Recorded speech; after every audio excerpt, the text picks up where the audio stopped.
जय मां सरला दर्शक बंधु वास्तु ज्ञान टीवी ओडिया यूट्यूब चैनल को आपण मान को स्वागत। दर्शक बंधु आज कार्यक्रम माध्यम आम आलोचना करबा जे केउ प्रकार गृह रे वास्तुदोष सृष्टि हुए एवं गृह रे जो वास्तुदोष सृष्टि होउछि ता पई आपण कोन करिवे उपाय। दर्शक बंधु प्रत्येक घरे कोनोसी ना कोनोसी प्रकार वास्तुदोष क्रिएट हुए। केउ स्थान रे अधिक परिमाण वास्तुदोष रही था एवं केउ स्थान रे ताहार परिमाणटा कम था।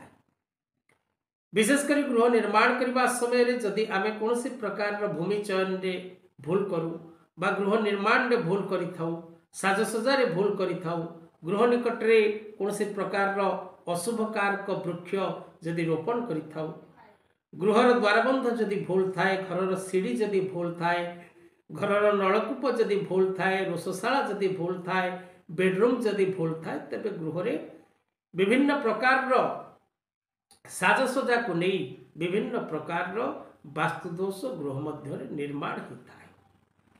तेणु आपण को गृह रे वास्तुदोष जदि रही थाए तेबे ताहार प्रतिकार करिवार आवश्यकता मध्य रही। किंतु आज वास्तुज्ञान टीवी ओडिया यूट्यूब चैनल माध्यम रे आमे आलोचना करिबा दर्शक बंधु जे केउ प्रकार भूमि रे गृह निर्माण करिबा शुभ होई थाए, केउ प्रकार भूमि रे गृह निर्माण करिबा उचित। कारण भूमि परीक्षा करी गृह निर्माण करिबार आवश्यकता निश्चित रही। आपण जदि नुआ घरटीए करूछंती तेबे प्रथम भूमि परीक्षा करिबार आवश्यकता रही। भूमि परीक्षा पाई विभिन्न प्रकार सूत्र रही। वर्तमान विशेष करी आपण माने जो माने वास्तुशास्त्र अध्ययन करुचंती बा वास्तुशास्त्र कार्य रे अछंती से माने खाली आउरा मेसिन उपरे निर्भर करिबा उचित नहे। वास्तु परीक्षा पाई वास्तु बा भूमिर वर्ण, भूमिर गंध, भूमिर स्वाद, भूमिर आकार विशेष प्रभाव देता है। तेणु ए प्रकार परीक्षा करी गृह निर्माण करने द्वारा विशेष करी गृहकर्तार शुभ होता है, कौन सी प्रकार अशुभ गृहकर्ता प्राप्त कर न। तो आज ही कार्यक्रम माध्यम आम आलोचना करवा जे क्यों आकार क्यों प्रकार भूमि रे गृह निर्माण करवा अत्यंत शुभप्रद होता है। भूमिर आकार जगतर नाथ जगन्नाथ अवस्थान करिथिबा स्थानटी को शंख क्षेत्र कहा जाए। कारण से क्षेत्रर अन्य नाम होउसी स्थान।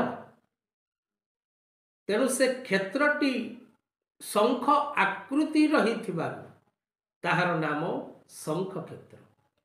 तेणु आपण जो क्षेत्र रे बा जो भूमि रे गृह निर्माण करिवे से भूमिर आकार किपरि रहिबा दरकार एवं से प्रकार आकार थिबा भूमि रे जदि आपण गृह निर्माण करंती तेबे आपण को अत्यंत शुभ फल लाभ होता है।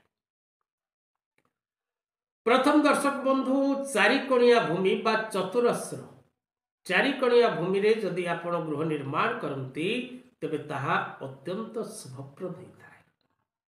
द्वितीयतः दर्शक बंधु जदि आपण व्याघ्र आकार भूमि किंबा सिंह आकार भूमि किंबा षंढ वृषभ आकार भूमि किंबा अश्व आकार भूमि किंबा हाथी आकार भूमि, वृत्ताकार आकार भूमि अर्थात गोल भूमि, चौकी आकार भूमि, त्रिशूल आकार भूमि, शिवलिंग आकार भूमि, मंदिर ध्वज आकार भूमि एवं कुंभ माठिया आकार भूमि, ए प्रकार आकार विशिष्ट भूमि रे जदि आपण गृह निर्माण करती तेबे आपण को अत्यंत शुभ फल लाभ होता है।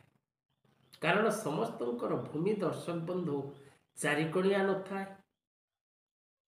तेणु आपण को भूमिर आकार कौन अच्छी से आकार रे आपण गृह निर्माण करबा उचित बा अनुचित ताहा प्रथम परीक्षा करी देखिबा आवश्यक। दर्शक बंधु जदि आपण निज घरर वास्तु विषय किसी जानवा चाहती बा आपणकर वास्तु विजिट करबा पई चाहंती तेबे तळे दिया नंबर रे जोगाजोग करिवे। नुआ घरटीए निर्माण करने को चाहूले निश्चित भाव में आम मुक्तेश्वर ज्योतिर्गवेषणा केंद्र परिवार सह जोड़ी होबाकू चेष्टा करंतु एवं संपूर्ण वास्तुभित्तिक गृहटीए निर्माण करबा पाई प्रयास करंतु। आजिर कथावस्तु को एठी रखिबा। जय